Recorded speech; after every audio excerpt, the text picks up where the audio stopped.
बिल्कुल दुकान पर मिलने वाला फ्लफ़ी स्पंजी डोनट्स घर पर बनाएं। हेलो एवरीवन, टेस्टी ट्रीट्स में आपका स्वागत है। तो आज मैं एगलेस डोनट बनाने जा रही हूँ और इसे बेहद आसान तरीक़ा से बनाएंगे। इसे बनाने के लिए मैं यहाँ आधा कप से थोड़ा सा अधिक दूध ली हूँ। दूध रूम टेम्परेचर का होना चाहिए।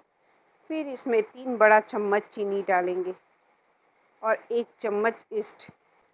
यह ड्राई इंस्टेंट ईस्ट है, इसलिए यह तुरंत एक्टिवेट हो जाता है।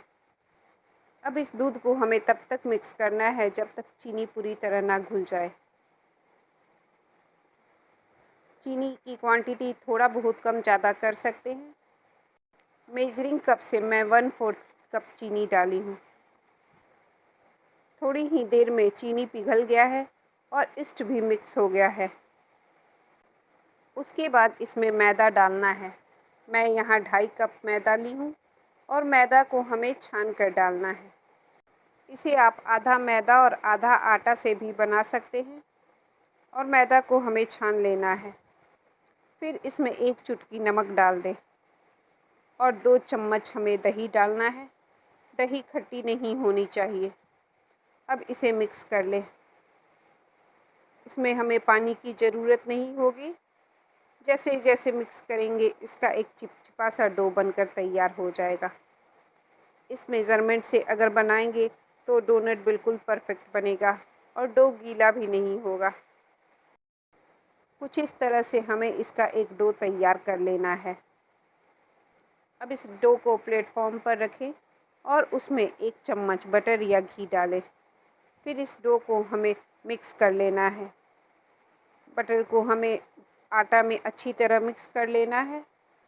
उसके बाद कुछ इस तरह इसे खींचते हुए हमें मिलाना है। इस प्रोसेस को हमें ज़रूर करना है। जितनी अच्छी तरह इसे करेंगे डोनट उतना ही स्पंजी बनेगा और फ्लफ़ी बनेगा। इसे हमें 10 से 12 मिनट तक करना है। शुरू में यह मैदा हाथों में चिपकेगा, लेकिन जैसे जैसे इसका खिंचाव होगा यह चिपकना बंद हो जाएगा और इसका एक स्मूथ सा डो बनकर तैयार होगा। मैदा को मुझे खींच कर मसलते हुए 10 मिनट से ऊपर हो गया है और इसका एक स्मूथ डो बनकर तैयार हो गया है। इसे अब किसी कपड़ा से ढककर 10 मिनट के लिए छोड़ दें। मैदा को रखे हुए मुझे 10 मिनट हो गया है और देखिए 10 मिनट में यह कितना फूल गया है। एक बार इसे और मसल लेते हैं। 2-3 मिनट इसे मसल लेते हैं। अब इस डो को इक्वल पार्ट में डिवाइड कर लेंगे, जिससे डोनट बराबर साइज़ और शेप में बने। पहले डो का 4 पार्ट करें, फिर सभी पार्ट में से बीच बीच से काट देंगे। इस तरह डोनट का बिल्कुल परफेक्ट शेप बनकर तैयार होगा। अब सभी पार्ट को अलग कर लेना है। उसके बाद बटर पेपर लेंगे। अगर बटर पेपर नहीं है तो किसी भी प्लेन कागज़ के ऊपर घी अप्लाई कर दें। अब क्या करेंगे कि इस डो को अंदर की तरफ घुमाते जाएंगे। फिर इसका एक चिकना बॉल तैयार कर लें। उसके बाद बॉल को बटर पेपर पर रख दें। फिर इस तरह इसके ऊपर प्लेट रख कर इसे दबा देंगे, जिससे यह फ्लैट हो जाएगा। इस तरह इसे बेलने की भी ज़रूरत नहीं है। कुछ इस तरह हमें अंदर की तरफ घुमाना है और चिकना बॉल रखकर प्लेट से दबा देना है। बहुत आसानी से यह डोनट बनकर तैयार हो जाता है। इस तरह मैं यहाँ 6 डोनट बनाकर तैयार कर ली। अब पर इस डोनट को रखने में मुझसे एक गलती हो गई, जो मैं आपको वीडियो में आगे दिखाऊंगी। फिर इसे इसी तरह 1.5 घंटा के लिए छोड़ देना है।